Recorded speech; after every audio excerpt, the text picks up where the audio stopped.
Le 8 juillet 1741, Jonathan Edwards a prêché un sermon qu'il a rendu célèbre dans une ville du Connecticut.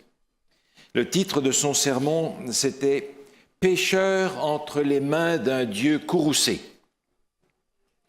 Et toute la prédication de cet homme a consisté à présenter l'inévitable sort de l'humanité dans l'enfer. C'est une prédication sur l'enfer du début à la fin. Et pour rendre vraiment vivant cet enfer, il a véritablement, si je peux dire, enflammé son auditoire en faisant des descriptions très imagées de ce que peut être l'enfer. Il dit « Dieu tient chacun d'entre vous au bout d'un fil. Et ce fil pend au-dessus de l'enfer. Et Dieu est prêt à couper le fil pour chacun d'entre vous. » À la fin de la prédication, tout le monde pleurait. Mais il n'avait pas encore été question de Jésus. Il n'y a qu'une seule phrase à la fin de sa prédication qui invite le pécheur à venir à Dieu.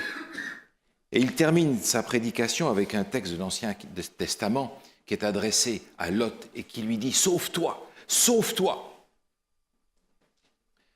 Pas de Jésus, pas de grâce dans sa prédication. Seulement l'enfer auquel il croyait dur comme fer. Et pourtant, 200 ans avant, les réformateurs avaient comme l'un des piliers de la réforme cette déclaration « sola gratia », la grâce seule. Et ensemble, nous avons déjà vu sola scriptura, les Écritures seules, solo Christo, Dieu seul. Mais j'aimerais regarder aussi aujourd'hui ce qui fait suite à ce qu'on a vu la dernière fois par rapport à Jésus, la grâce seule.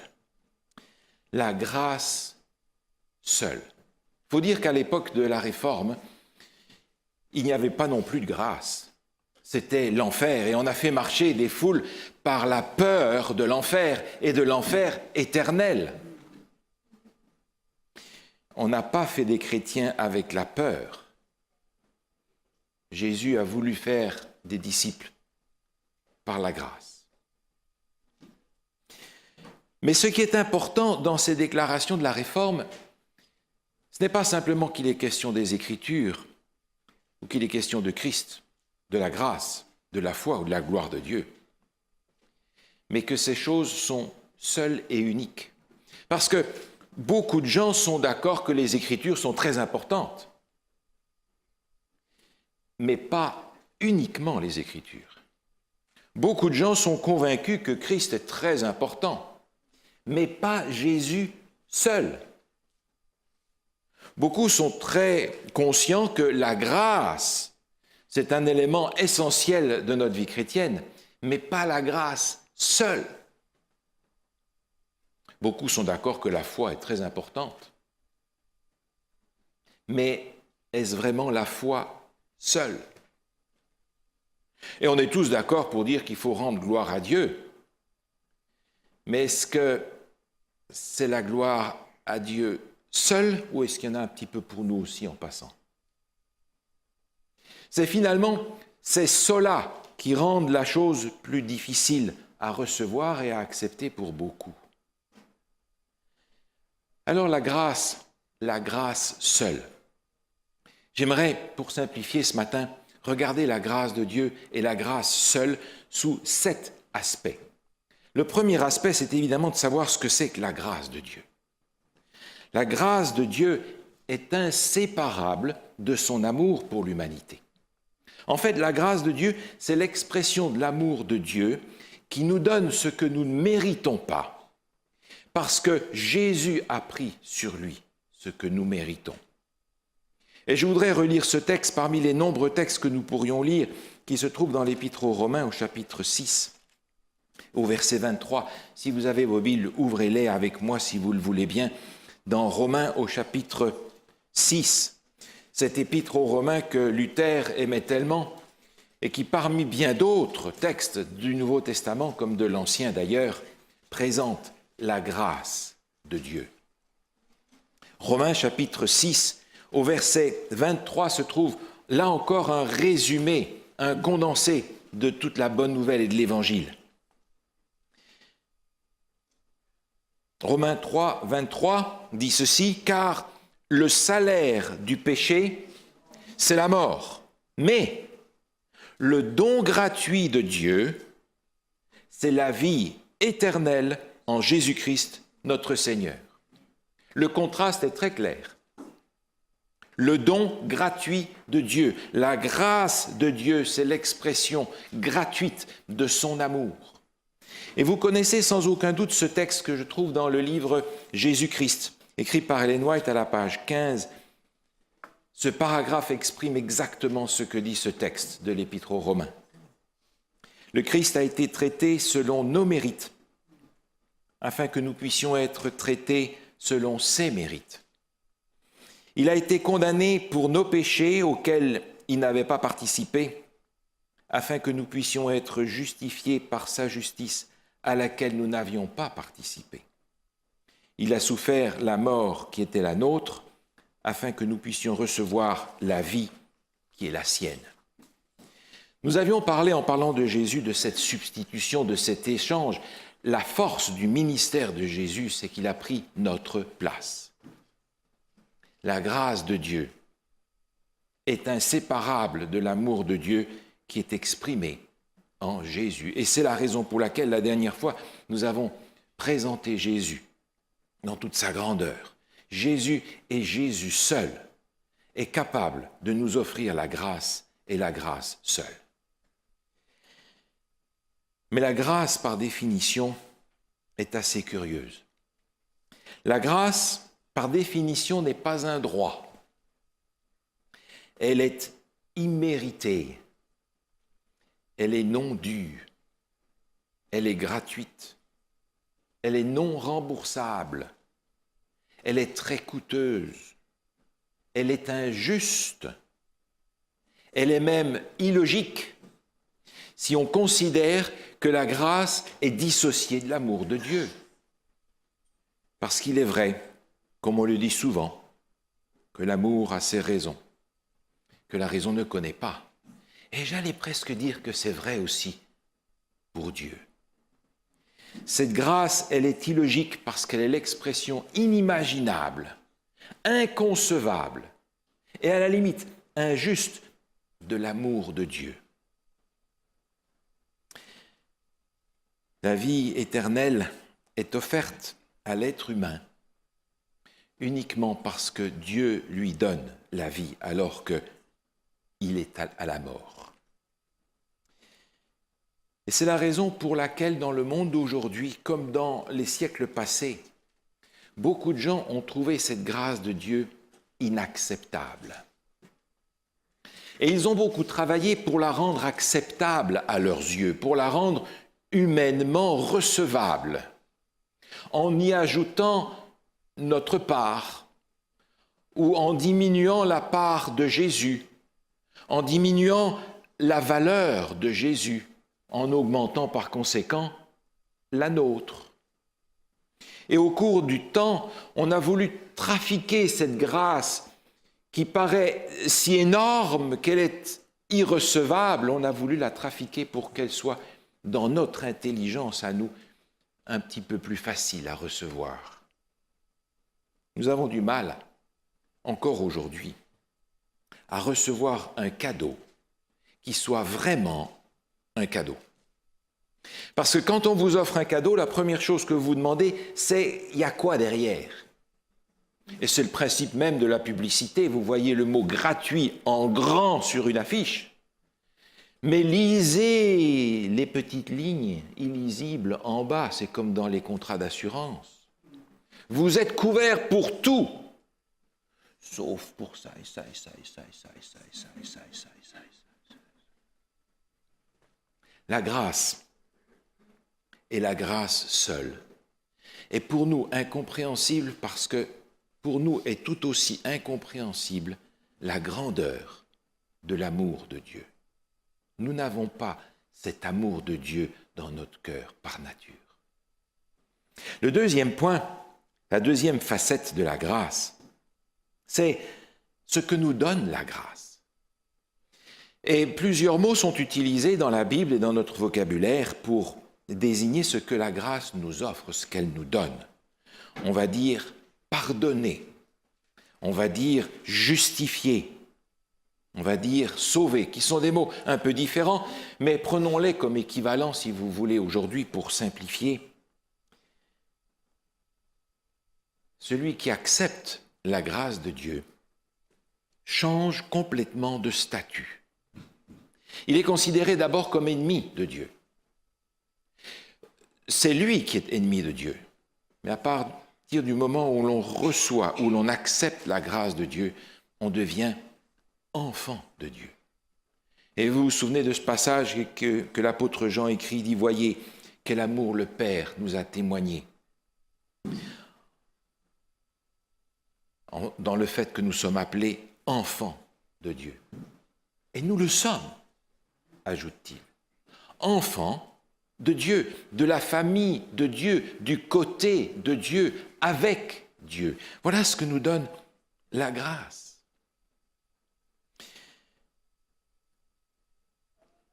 Et dans le texte que nous lisions tout à l'heure, se trouve la même puissance de la grâce. Car tous ont péché, tous sont privés de la gloire de Dieu. C'est un texte qui se trouve un peu plus loin, excusez-moi. Non, un peu avant, dans Romains chapitre 3. Regardez-le avec moi. Romains chapitre 3.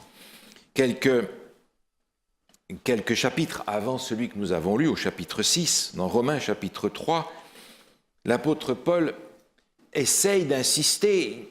On a l'impression qu'il ne sait plus quel vocabulaire utiliser pour nous faire comprendre la chose.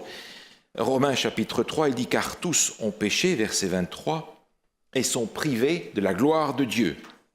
Et ils sont gratuitement justifiés par sa grâce, par le moyen de la rédemption qui est en Jésus-Christ. » Vous avez l'impression qu'il insiste là pour nous faire comprendre que c'est gratis. Cette grâce de Dieu dépasse ce que nous pouvons imaginer. Regardez ce paragraphe, vous le connaissez sans doute dans le merveilleux petit livre qui s'appelle « Vers Jésus ». William White écrit à la page 67, dans mon édition de poche en tout cas. « Jésus est mort pour nous et maintenant il s'offre à prendre sur lui nos péchés et à nous donner sa justice. Si vous vous donnez à lui et si vous l'acceptez comme votre sauveur, quelque coupable que votre vie ait pu être, vous êtes, à cause de lui, considéré comme juste. Le caractère de Jésus est substitué à votre caractère et vous avez accès auprès de Dieu, tout comme si vous n'aviez jamais péché. Mais ça, c'est la libération extraordinaire que Dieu nous donne. Pas de libération s'il n'y a pas une réception de la grâce de Dieu. Dieu nous regarde comme si nous n'avions jamais péché. Si d'un côté, le salaire du péché, c'est la mort, le salaire de ne pas pécher, c'est quoi? La vie. Mais ce n'est pas suffisant de dire que c'est la vie, parce que ce qui nous est donné, c'est la vie éternelle. Et ça non plus, nous n'arrivons pas à concevoir, parce que la notion d'éternité ne rentre pas dans notre petite tête. C'est impossible. Quelque chose qui ne finit jamais, parce que quand c'est fini, c'est pas fini. Et ça continue à l'infini. C'est cette vie-là que Dieu veut nous donner, dont nous n'avons véritablement aucune idée. La troisième facette de cette grâce, c'est la valeur de cette grâce. Et j'aimerais regarder ce texte extraordinaire que l'apôtre Paul a écrit à l'église d'Éphèse, dans son épître aux Éphésiens au chapitre 2. Ouvrez ce texte avec moi dans vos Bibles, si vous le voulez bien. On va regarder les premiers versets. L'apôtre Paul essaye de donner à la grâce de Dieu tout son poids.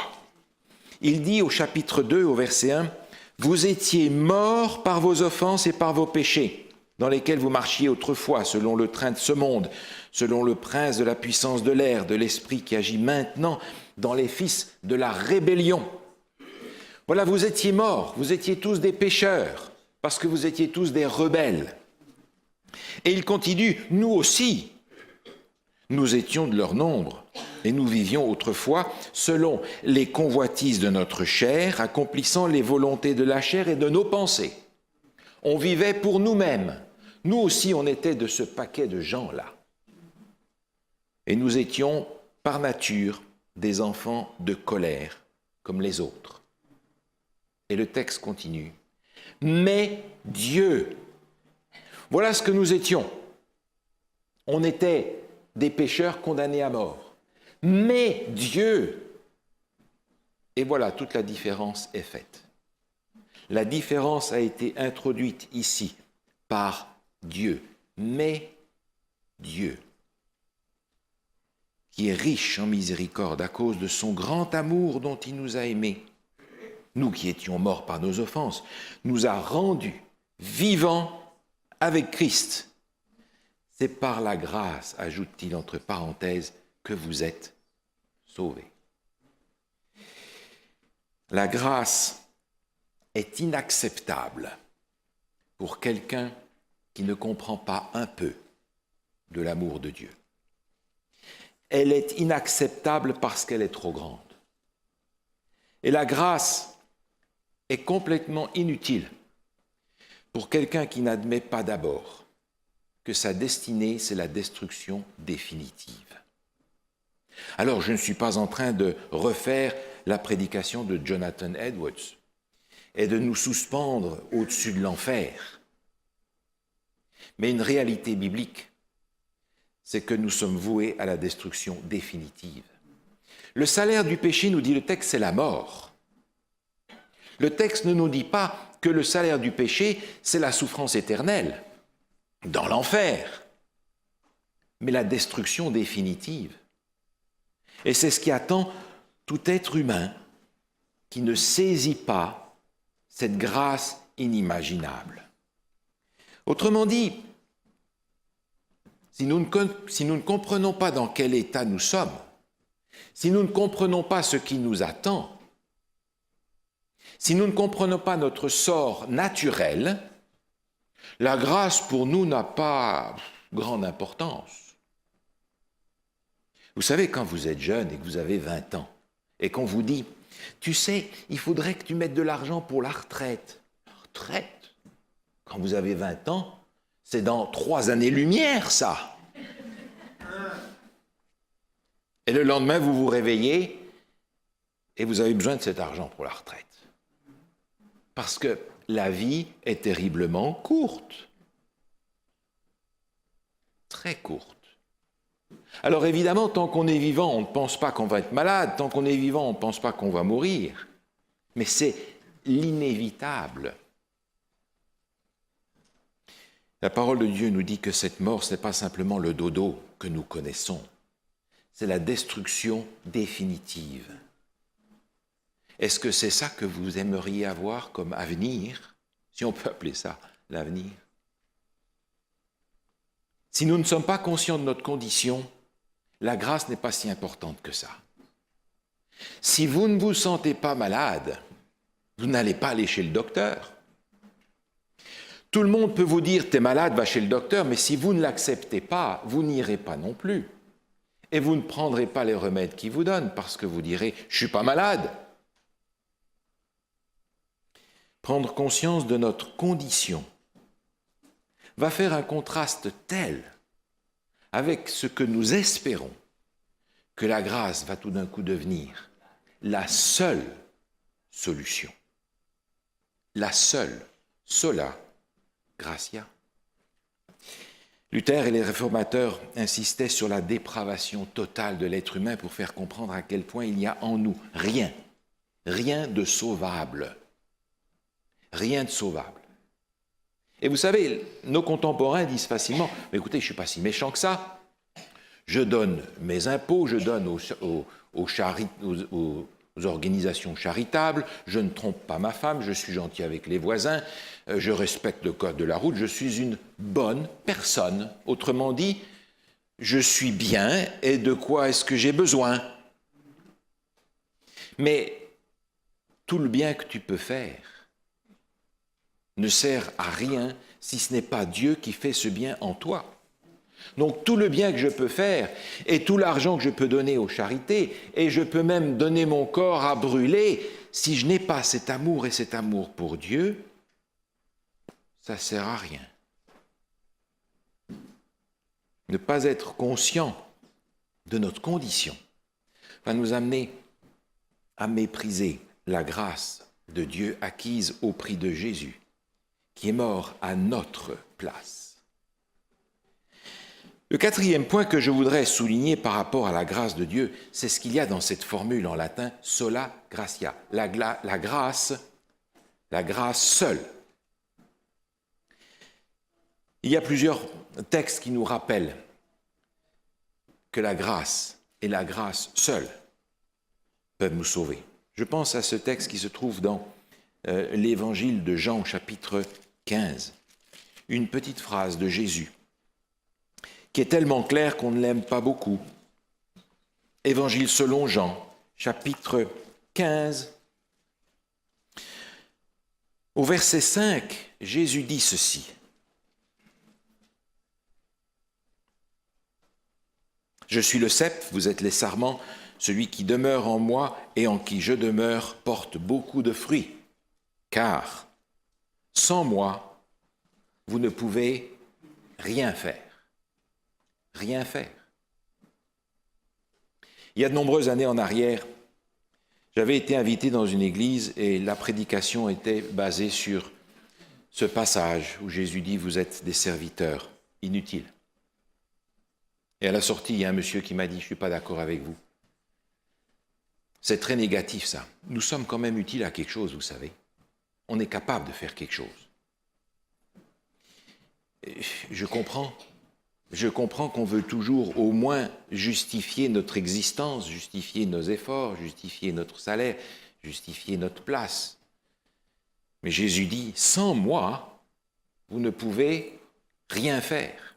Et rien, c'est pas beaucoup, vous savez. Autrement dit, tout ce que je fais, si je le fais à part de Christ, c'est rien. Autrement dit, si je n'ai pas accepté Christ et la grâce seule, je n'ai rien fait. C'est-à-dire rien de bon. Et je reviens là à la dépravation totale de l'homme. Si je n'ai pas la grâce de Dieu et la grâce seule de Dieu avec Jésus en son centre, qu'est-ce qui me reste? Rien. Autrement dit, la grâce est véritablement le seul moyen par lequel je puisse être sauvé. Et bien entendu, la grâce seule, toute seule, sinon la grâce n'est plus la grâce. S'il y a quelque chose qui s'y ajoute, ce n'est plus la grâce. Et nous avons développé, vous le savez, l'idée que, en fait, puisque nous sommes de bons chrétiens, de bons croyants, nous avons essentiellement besoin de la grâce quand nous avons besoin du pardon de Dieu.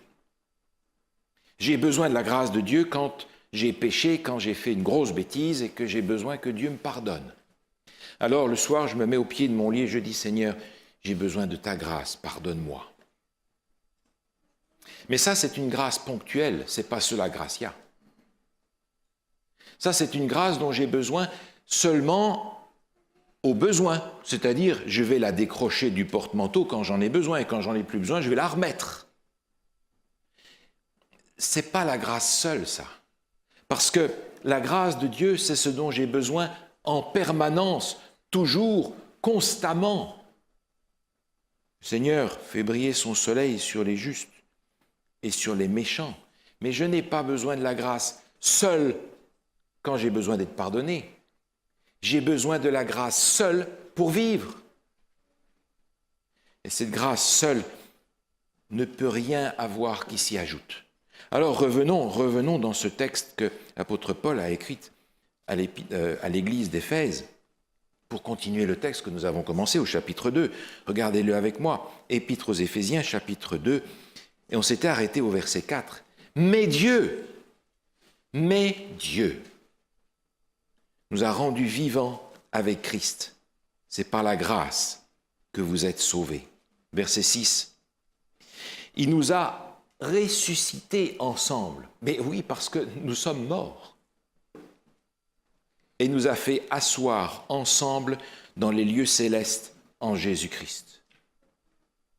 L'apôtre Jean, dans un texte que nous regardons tout à l'heure, essaie de nous faire comprendre que la vie éternelle n'est pas quelque chose au futur. La vie éternelle, c'est quelque chose qu'on reçoit au présent. Il nous a déjà fait asseoir avec Jésus dans les lieux célestes, afin de montrer dans les siècles à venir l'infinie richesse de sa grâce. Ça, c'est quelque chose dont nous n'avons pas conscience. L'infinie richesse de sa grâce. La grâce seule est infinie. Vous arrivez à comprendre ça? Je n'y arrive pas. Par sa bonté envers nous, en Jésus-Christ. Car c'est par la grâce que vous êtes sauvés, par le moyen de la foi dont nous parlerons la prochaine fois. Et cela ne vient pas de vous, c'est le don de Dieu. Ce n'est point par les œuvres, afin que personne ne se glorifie. Car nous sommes son ouvrage, ayant été créés en Jésus-Christ pour de bonnes œuvres que Dieu a préparées d'avance, afin que nous les pratiquions. C'est par grâce que vous êtes sauvés. Cette grâce, c'est grâce seule parce qu'elle est suffisante. Cette grâce est entièrement suffisante pour nous sauver. L'amour, la puissance de Dieu sont entièrement suffisants pour nous sauver. Cela ne veut pas dire qu'il n'y a pas des conditions et des conséquences. Sola gratia ne veut pas dire qu'il n'y a pas de conditions, qu'il n'y a pas de conséquences. Cela veut dire que cette grâce est entièrement suffisante. Parce que ce que Jésus a fait pour que je puisse être sauvé est entièrement suffisant. Et pour nous faire comprendre à quel point c'est entièrement suffisant, la parole de Dieu nous fait comprendre que Jésus est mort pour tous les êtres humains. Tous, de tous les temps. Mais il y a des conditions et des conséquences. Alors regardons quel est, numéro 5, quelles sont les conditions de la grâce. Alors dans l'évangile de Jean, j'aimerais regarder ce texte avec vous. Évangile selon Jean au chapitre 1er. Dès le début de son évangile, l'évangéliste donne cette condition que vous connaissez bien. Évangile selon Jean, chapitre 1er, au verset 12. Il est question ici de cette lumière, Jésus. Et il est dit au verset 12, « Mais à tous ceux qui l'ont reçu, à ceux qui croient en son nom, elle a donné le pouvoir de devenir enfants de Dieu. » Il y a une condition. Il faut la recevoir, cette grâce. Il faut y croire. Et quand on parle de cela, il ne s'agit pas simplement d'une croyance. Et je ne vous ferai pas l'insulte d'aller chercher Jean 3,16, car Dieu a tant aimé le monde qu'il a donné son Fils unique, afin que quiconque croit ait la vie éternelle. Il y a une condition, c'est de la recevoir. Un cadeau, ça se refuse, vous savez. Et beaucoup l'ont refusé. La grâce est donnée sous condition que nous la recevions. Pour donner à la grâce une dimension peut-être encore plus forte, les réformateurs ont pensé qu'il fallait y ajouter cette notion de l'élection et de la prédestination. Pour dire la grâce est tellement grande que Dieu ne sauve que quelques-uns, pas tout le monde, juste quelques-uns qu'il a choisis. Toi, toi, toi et toi. Les autres, désolé. l'élection et la prédestination. Ces deux mots sont dans la parole de Dieu, mais je lis dans les Écritures que Dieu a élu tout le monde et qu'il a prédestiné tout le monde à être sauvé. Parce que finalement, si cette grâce, sola gratia, n'est réservée qu'à quelques-uns, à une élite, mais écoutez, elle n'est plus la grâce. Elle n'est plus la grâce seule. Les autres, alors, comment est-ce qu'ils vont s'en sortir? Il faudra autre chose. La grâce seule implique que cette grâce est offerte à tous et que tous peuvent la recevoir et que tous peuvent être sauvés. Dans la première épître à Timothée, au chapitre 2 et au verset 3, il est dit « Dieu notre Sauveur, qui veut que tous les hommes soient sauvés et parviennent à la connaissance de la vérité. » Dieu veut sauver tous les êtres humains, pas seulement quelques-uns. Et cette grâce, elle n'est pas passive, elle n'est pas une grâce automatique, délivrée comme les prélèvements automatiques sur notre compte en banque. Vous avez remarqué comment ça se passe? Ils se servent, on n'a rien dit, c'est fait. La grâce n'est pas un prélèvement automatique. La grâce, elle n'est pas passive. Elle est seule parce que seul Dieu peut le faire. Mais j'ai une part dans le sens où je dois répondre à cette grâce. Je dois la recevoir. Je dois la recevoir par la foi, pas par une simple croyance dans un credo. La foi n'est pas une croyance. La foi dont nous parlons la prochaine fois est un engagement total de la personne. Sixièmement, non seulement il y a des conditions, mais il y a aussi des résultats, des conséquences à la grâce. Et il y en a deux. Les résultats de la grâce, c'est que la grâce pardonne et c'est que la grâce transforme. La grâce qui pardonne, c'est parce que nous sommes sauvés. C'est ce que nous appelons la justification. La grâce qui transforme, c'est quand nous sommes changés. C'est la sanctification. C'est Dieu seul qui peut me sauver. C'est Dieu seul qui peut me transformer. Mais vous savez, avec le temps, nous avons développé cette idée, ok, je suis un pécheur, je ne peux pas vivre parce que je suis pécheur par nature, donc je vais accepter la grâce de Dieu, je vais être pardonné, je vais être sauvé. Mais maintenant, je vais serrer les dents pour ne plus pécher, pour me transformer, pour atteindre l'objectif que Dieu m'a donné, d'être un saint. Et concrètement, si je traduis ça en langage théologique, je crois à la justification par la foi, mais pratiquement, je crois à la sanctification par les œuvres. Alors qu'en réalité, la grâce, elle produit et l'un et l'autre. Parce que je suis sauvé par la foi dans la grâce en Jésus-Christ et je suis transformé par la même puissance. Il va simplement falloir que je joue ma part dans ce programme. Et bien entendu, quand je dis ça, vous pensez à ce texte que l'apôtre Paul écrit à l'église de Philippe, aux Philippiens. Regardez ce texte dans l'épître aux Philippiens au chapitre 2. Philippiens chapitre 2 au verset 12 et 13 se trouve ce passage que nous risquons de mal comprendre, encore une fois, si on ne le met pas dans le contexte entier du plan du salut, où il est dit, Philippiens chapitre 2, verset 12, « Ainsi, bien-aimés, comme vous avez toujours obéi, mettez en œuvre votre salut avec crainte et tremblement, non seulement comme en ma présence, mais bien plus encore maintenant que je suis absent, car c'est Dieu qui produit en vous le vouloir et le faire selon son bon plaisir. » Dans certaines traductions, vous avez travaillé à votre salut.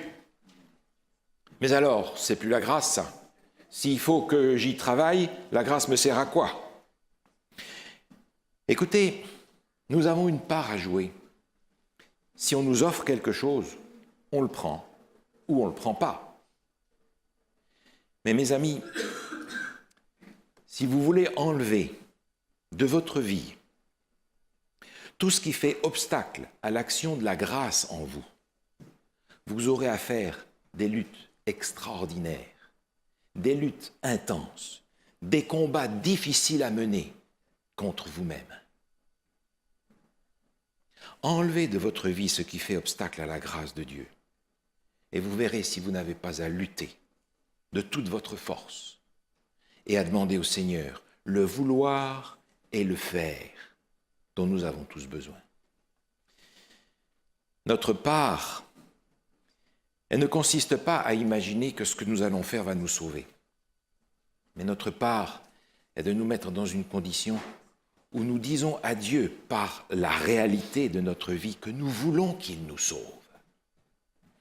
Dans la revue Review and Herald du 7 juillet 1904, je trouve ce paragraphe. Dans la vie de beaucoup, il ne s'est pas produit de vraie conversion ni d'action bénéfique de la grâce dans le cœur. Le désir de faire la volonté de Dieu est fondé sur leur propre penchant et pas sur la conviction profonde produite par le Saint-Esprit. Ils prétendent accepter le Christ comme leur sauveur, mais ils ne croient pas qu'il peut leur donner la force de vaincre leur péché. Une simple acceptation de la grâce pour pouvoir partir libéré ne me libère pas et ne me donne pas la victoire. La grâce, c'est quelque chose que je reçois et c'est quelque chose que je dois garder, que je dois préserver, que je dois recevoir, parce que une fois sauvé, toujours sauvé, n'est pas dans les Écritures. Une fois sauvé, j'ai besoin de rester sauvé. Et vous le savez bien, vous qui êtes mariés, une fois marié, toujours marié, est-ce que c'est vrai ça? Certains l'ont éprouvé d'une façon douloureuse. Est-ce que c'est vrai pour Dieu? Sûrement pas. Comme pour notre mariage, qui est d'ailleurs conçu par Dieu pour nous faire comprendre la divinité, une fois marié, il va falloir rester marié. Et ça va demander de notre part une action particulière, de construire cette relation. Et nous sommes invités à construire cette relation avec Dieu dans le cadre de cette grâce qu'il nous offre, qu'il nous donne, qui est imméritée et que nous pouvons avoir. Le 7e point, c'est la puissance de la grâce. Nous n'avons pas idée de l'infini de la grâce, mais nous n'avons pas idée non plus de cette puissance parce qu'elle est capable de nous transformer. Ça, c'est extraordinaire parce que tous ceux qui sont ici et qui ont essayé de se transformer savent qu'ils n'y arrivent pas. Il va falloir une puissance divine pour changer un être humain. Et vous le savez bien, comme dans le mariage. On rentre dans le mariage en pensant peut-être que ça va aller parce qu'on va changer l'autre. Et puis l'autre pense que ça va aller parce qu'il va me changer moi. Et finalement, on se rend compte que la seule personne sur qui il peut y avoir un changement, c'est moi, par la grâce de Dieu, par la puissance de Dieu. Cette grâce, elle est toute puissante. Et elle est offerte largement à tous, pas à quelques-uns seulement qui ont la capacité de comprendre, qui ont la capacité de recevoir, pas seulement ceux qui savent lire ou écrire, ou ceux qui savent lire le grec ou l'hébreu. Cette grâce, elle est là, offerte. Et c'est un cadeau facile à recevoir. Dans le livre Vers Jésus, à la page 105, je lis ce paragraphe. Par le don ineffable de son Fils, Dieu a entouré le monde entier d'une atmosphère de grâce tout aussi réelle que l'air qui circule autour de notre globe. Tous ceux qui consentent à respirer cette atmosphère vivifiante vivront et croîtront jusqu'à la stature d'hommes et de femmes en Jésus-Christ. Je trouve cette image incroyable. De la même manière que le monde est entouré de l'air et de l'atmosphère, Dieu entoure le monde entier d'une atmosphère de grâce. Et il nous invite à la respirer, à l'accepter à plein poumon. Justement, aujourd'hui, nous sommes invités à saisir la grâce de Dieu au travers des symboles qui nous ont été offerts, représentant le sacrifice de Jésus par lequel cette grâce est disponible à tous. Et nous allons participer dans un instant à ce repas particulier que Jésus nous offre. Cette grâce, elle est toute puissante. Sola gratia. Vous vous souvenez, l'apôtre Paul implorait le Seigneur. Il avait ses projets, il avait ses difficultés. Il suppliait Dieu, comme il le dit dans la deuxième épître aux Corinthiens, au chapitre 12, à plusieurs reprises, suppliant Dieu d'exaucer sa prière. Et Dieu répond, « Ma grâce te suffit, car ma force s'accomplit dans ta faiblesse. » Sola gratia. Amen.